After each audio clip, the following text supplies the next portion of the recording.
வணக்கம் நண்பர்களே. Transit visa அப்படின்னா என்னன்னு பார்த்தீங்கன்னா, ஒரு நாட்டிலருந்து இன்னொரு நாட்டுக்கு டைரக்ட் ஃப்ளைட்டு போகாம, கனெக்டிங் ஃப்ளைட் மூலியமா வந்து நீங்க டிராவல் பண்ணும்போது, எந்த நாட்ல போய் நீங்க கனெக்டிங் ஃப்ளைட் வந்து புடிக்கிறீங்களோ, அந்த நாட்டிலருந்து மறுபடியும் நீங்க ஃப்ளைட் புடிக்கிறதுக்காக டிரான்சிட் விசா வந்து நீங்க எடுக்கணும்.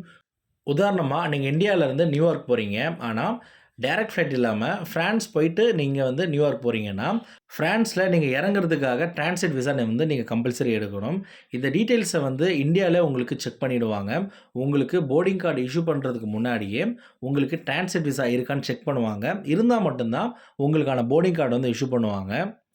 இந்த வீடியோல மேற்கொண்டு நம்ம என்ன பார்க்க போறோம்னா, எந்த நாட்டு வழியா போனீங்கன்னா, நீங்க டிரான்சிட் விசா எடுக்க தேவையில்ல. எந்த நாட்டு வழியா நீங்க போனீங்கன்னா, கண்டிப்பா வந்து டிரான்சிட் விசா எடுக்கணும். எந்த ரூட்ட வந்து நீங்க சூஸ் பண்ணணும். இது போல கம்ப்ளீட் இன்ஃபர்மேஷன் இந்த வீடியோ நம்ம பார்க்க போறோம். வீடியோவ ஸ்கிப் பண்ணாம முழுசா பாருங்க. கண்டிப்பா உங்களுக்கு பயனுள்ளதா இருக்கும். வாங்க வீடியோக்குள்ள போகலாம்.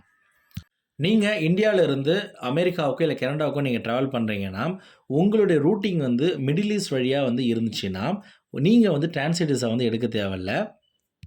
ஆனா, உங்களுடைய டிரான்சிட் டைம் வந்து 24 மணி நேரத்துக்கு மேல இருந்துச்சுன்னா, கண்டிப்பா வந்து நீங்க டிரான்சிட் விசா வந்து எடுக்கணும். அப்படி நீங்க டிரான்சிட் விசா எடுத்தீங்கன்னா, அந்த ஏர்போர்ட்லேருந்து நீங்க வெளிய கூட போகலாம். உதாரணமா, நீங்க வந்து சென்னையிலிருந்து அபுதாபி போயிட்டு, அபுதாபியிலிருந்து நீங்க கனடா போறீங்க.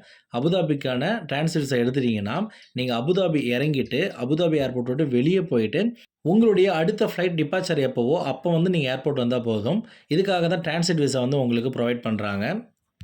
அதுவே நீங்க இந்தியால இருந்து அமெரிக்காவுக்கும், இல்ல கனடாவுக்கும் யூரோப்பியன் கன்ட்ரி மூலியமா வந்து நீங்க டிராவல் பண்ணீங்கன்னா, கண்டிப்பா நீங்க வந்து டிரான்சிட் விசா வந்து எடுக்கிற மாரி இருக்கும். இந்த யூரோப்பியன் கன்ட்ரில பார்த்தீங்கன்னா, இங்கிலாந்து தவிர ஷெங்கன் கன்ட்ரி அப்படின்னு சொல்லுவாங்க. ஷெங்கன் கன்ட்ரி வந்து மொத்தம் 27 நாடு இருக்கு. அதுல எந்த நாட்டு வழியா நீங்க போனாலும் கண்டிப்பா வந்து டிரான்சிட் விசா எடுக்கணும். அப்படி டிரான்சிட் விசா எடுக்கலன்னா, நீங்க டிராவல் பண்ண முடியாது. அது மட்டும் இல்லாம, நீங்க வந்து ஷெங்கன் கன்ட்ரி மூலியமா நீங்க டிராவல் பண்ணும்போது, உங்களுடைய கனெக்டிங் ஃப்ளைட் டைமிங் வந்து மேக்ஸிமம் 24 மணி நேரத்துக்குள்ள இருக்கணும். சப்போஸ் 24 மணி நேரத்துக்கு மேல இருந்துச்சுன்னா, அந்த கன்ட்ரிக்கு என்னென்ன ரெக்யர்மென்ட்டோ அந்த எல்லா டீட்டெயில்ஸுமே உங்கள்ட்ட இருக்கணும். அடுத்தது நீங்க இந்தியால இருந்து ஆஸ்திரேலியா போறீங்க. டைரக்ட் ஃப்ளைட்னா வந்து டிரான்சிட் விசா தேவையில்ல. சப்போஸ் நீங்க சிங்கப்பூர் போயிட்டு, இல்ல மலேசியா வழியா வந்து நீங்க ஆஸ்திரேலியா போனீங்கன்னா, கண்டிப்பா வந்து டிரான்சிட் விசா எடுக்கணுமா அப்படின்னு கேட்டீங்கன்னா, தேவை கிடையாது. ஆனா, டிரான்சிட் டைம் வந்து 24 மணி நேரத்துக்குள்ள வந்து உங்களுக்கு இருக்கணும். அடுத்தது ஒரு காமனா டவுட் என்னன்னு பார்த்தீங்கன்னா, கனெக்டிங் ஃப்ளைட் மூலியமாவே ஃபாரின் போனா, கண்டிப்பா வந்து டிரான்சிட் விசா எடுக்கணுமா அப்படின்னு கேட்டீங்கன்னா, தேவைப்படாது. உதாரணமா, நீங்க இந்தியால இருந்து துபாய் போறீங்க. கொழும்பு வழியா போறீங்கன்னு வச்சுக்கோங்க. கொழும்புல வந்து டிரான்சிட் விசா வந்து எடுக்க தேவையில்ல. பெரும்பாலும் மிடில் ஈஸ்ட் அப்புறம் வந்து ஏசியா கண்ட்ரில நீங்க எங்க போனாலும் டிரான்சிட் விசா வந்து உங்களுக்கு கேட்க மாட்டாங்க. நீங்க யூரோப்பியன் கண்ட்ரி வந்து டச் பண்ணிட்டு நீங்க டிராவல் பண்ணீங்கன்னா, கண்டிப்பா வந்து உங்களுக்கு டிரான்சிட் விசா வந்து தேவை. நீங்க டிராவல் பண்றதுக்கு முன்னாடி எந்த நாட்டுக்கு வந்து நீங்க டிராவல் பண்றீங்களோ, அந்த நாட்டோட டீட்டெயில்ஸ் வந்து நீங்க கலெக்ட் பண்றது ரொம்ப ரொம்ப முக்கியம்.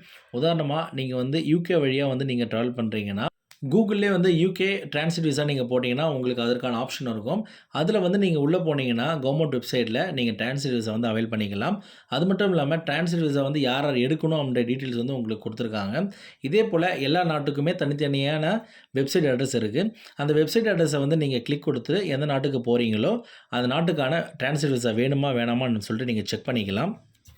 நான் குடுத்த தகவல் உங்களுக்கு பயனுள்ளதா இருந்திருக்கும்னு நம்புறேன். உங்க ஃபிரெண்ட்ஸ் அண்ட் ஃபேமிலி யாராவது கனெக்டிங் ஃப்ளைட் மூலியமா டிராவல் பண்ணாங்கன்னா, அவங்களுக்கு இந்த வீடியோ ஷேர் பண்ணுங்க. கண்டிப்பா அவங்களுக்கும் பயனுள்ளதா இருக்கட்டும். உங்களுக்கு வேற ஏதாவது டவுட் இருந்தாலும் கமெண்ட் செக்ஷன்ல கமெண்ட் பண்ணுங்க. கண்டிப்பா உங்களுக்கு நான் ரிப்ளை பண்ணுவேன். மேலும் ஃப்ளைட் டிராவல் சம்பந்தமான எந்த ஒரு வீடியோக்கும் நம்ம சேனல மறக்காம சப்ஸ்கிரைப் பண்ணிடுங்க. நன்றி, வணக்கம்.